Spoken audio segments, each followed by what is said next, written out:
Hey, Genderqueerchat. Jill here. Let me find my glasses. Oh, they're over here. This week's topic is... Oh, no, these aren't... Yeah, these are my glasses. Oh, I just couldn't see out of them for 10 seconds there. This week's topic was from the Facebook page, and it's a very, very good question. It's very heavy-duty question. So I'll just read it to you first. And if you've watched the rest this week, you'll know. And if not, I'll just... Quick warning is it's triggering for some people. I'm such a big mouth. I always forget that some things are upsetting to people, and I should probably precede what I'm going to say with that too. So just so you know, could being sexually abused as a child cause someone to be genderqueer? Have you experienced any abuse that made you pay more attention to your gender, and how does it relate, and how it relates to the world around you? And then there was an alternate question in case we didn't want to touch on that one. Now I will touch on that one, although I will just precede what I'm about to say with, I am not an expert on any of this. This is just opinion, and this is just, you know, pie in the sky shit coming out of my head and out of my mouth. So I mean, it's interesting because I just watched Ricky's videos moments ago, and Ricky said that they did not believe that being sexually abused would impact whether or not you wind up genderqueer. And I have to say, I don't know that I agree with that. I think it's possible.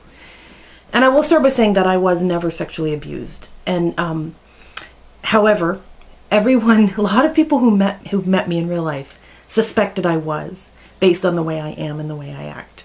And when I was a teenager, I read a book by John Bradshaw called, I think, Reclaiming Your Inner Child or something like that.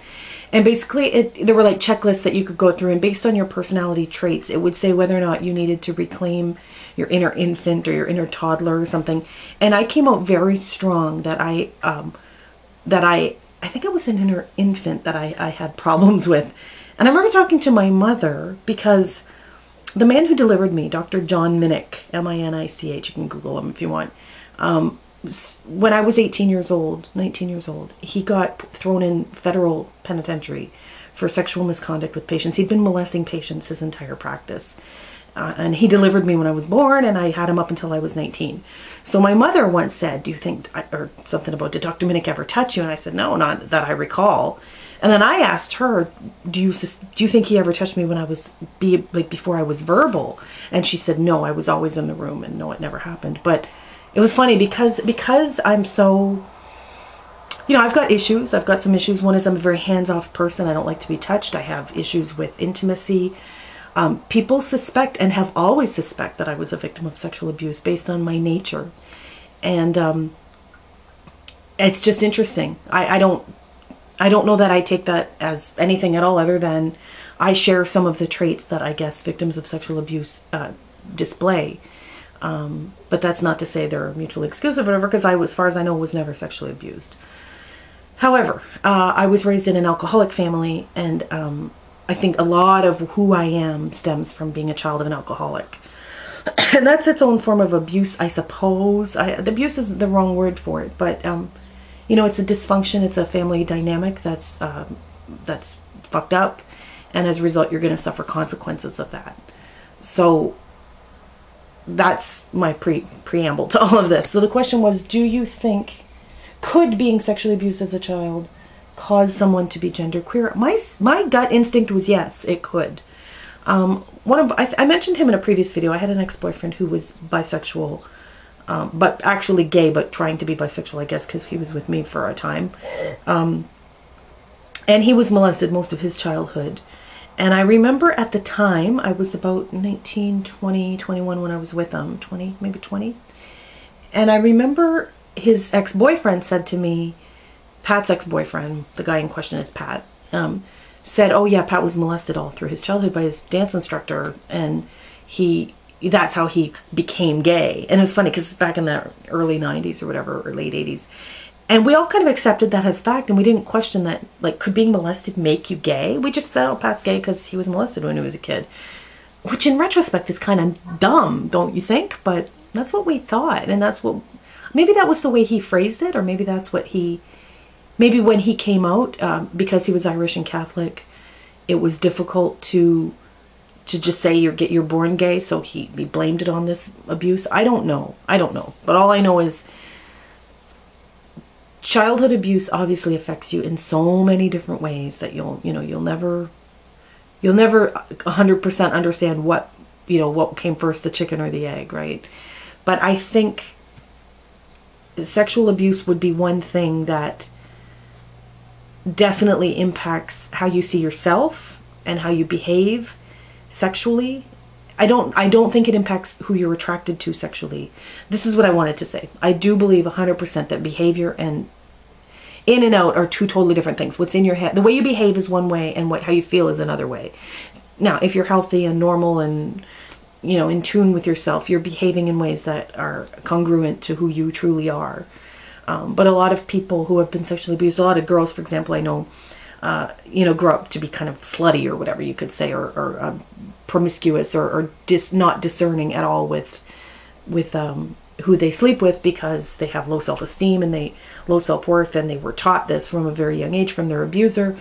So, definitely one correlates to the other. I would think that if you were sexually abused as a child and it had to do with your parts, that you were, if you had a vagina, you were treated this way, and if you didn't, you may have been treated differently, that it may impact your perception of gender. It may. I don't know. Like I said, I'm a bit of an anomaly because I believe I was born a tomboy. I believe I was born never 100% fitting in with the girls. I also have, like I said, certain behaviors that are, like I said, people mistake me for a victim of sexual abuse sometimes because of the way I act, my intimacy issues. And God only knows what brought those things on. Who knows? It's a complicated question, and I don't know that I'm equipped to answer it. I mean, I'm not a doctor. I'm not a therapist. Ricky's video, I watched some of the other ones this week, but I didn't watch them all, but I watched most of them. Ricky's stands out as spectacular. I mean, really, just watch that one if you have any questions. And Ricky is right. Like, do seek out therapy. Like, trust me, I've been to therapy. I mean, therapy is a wonderful thing for all kinds of reasons. So that is something definitely. If you're having trouble discerning what is what in your brain, or why you are the way you are. And actually, for me, therapy I didn't even need to come to any concrete conclusions about why I am the way I am. It just helps you cope with and live with who you are and accept who you are. And I think if you've watched this channel for any length of time, you know me as someone who I accept myself as I am. I'm not a highly critical person of myself at all. I like me just the way I am, just fine, despite the fact a lot of other people don't. The fact that a lot of other people don't like me. Particularly big mouth, particularly opinionated. I don't have a lot of real life friends. I was laughing because on Wednesday was my birthday. I turned 40. Thank you for all the greetings, by the way. I know some of you sent me some birthday greetings. And 105 people sent me birthday greetings on Facebook. And so my one friend texted me and she said, I'm going to have to turn notifications off for you today because for fuck's sakes. And I laughed. I said, well, if it makes you feel any better, I'm not popular. I'm just popular on Facebook. I felt very popular that day, But the phone never rang once, if that gives you any indication. So like all my friendships are online and so forth. Okay, I'm just going to quickly, do I have time? Yes, I do. I'm going to quickly touch on the other question because that one was a bit hard for me. It's a difficult question for sure. The alternate one was, if you could have been called any pronoun as a child, which pronoun would you want? How might your experiences have been different as a child had your preferred gender been recognized? I think I wish there was a gender neutral pronoun, and I wish it had been used on me as a youth. I never particularly liked being lumped in with the girls. I mean, I think my life would be different in that I don't think I would have been so angry. I remember just being angry all the time that I was a square peg in a round hole for multiple reasons, gender just being one of them, right? I was a square peg in a round hole for all kinds of reasons. So, you always, the whole, what part of your childhood made you who you are. It reminds me, I had my DNA tested somewhat a couple years ago, where they were able to deduce my matrilineal heritage, which basically on the family tree is one branch. So it's your mother's mother's mother's mother's mother's mother's mother. This DNA goes through and helps form who you are. But that's only one tiny branch. It's not your mother's mother's mother's mother's mother's father's mother's mother's mother. That's another branch, right? Never mind your father's mother's father's father's mother's father's mother. And so we were just laughing. Like, that one person, by the way, came from like this island north of Iceland. Like, I come from Arctic peoples, but that's just one of my descent that I descended from, one of my ancestors. So like, you could say, you know, one sexual abuse experience as a child formed everything about who you are. You could say it just formed part of who you are, or just one element of who you are. You know, I had an ex-boyfriend who was very sexually demanding. He was very, I call him a sex addict. He had drug addictions and alcohol addiction. And he frequently would not take no for an answer. And at the time, because I was raised Catholic and you just kind of accept your lot as like the wife, I remember being upset about it, but I never called it rape until many, many years later, because no means no, right? And how many times did I have to say no, and it's just he wasn't listening. And do I think of myself as a rape victim? No. Was I technically raped? Yes. I mean, but does that define me? No. Not that I don't think it does. It definitely impacted my levels of, I have very strong opinions of no means no, and I have very strong opinions of what kind of man I think I would like to be with from here on forward. But I don't know that those moments define me. I mean, there were so many other moments. That was just one of them, you know. He had a very violent temper about other things, and very, you know, a lot of problems with you know, we had a very complicated relationship, and that was only one slice of it. So, you know, it's hard to say. Yeah, I'm just rambling at this point too. Okay, catch you guys next week. Have a great week. See you then. Bye-bye.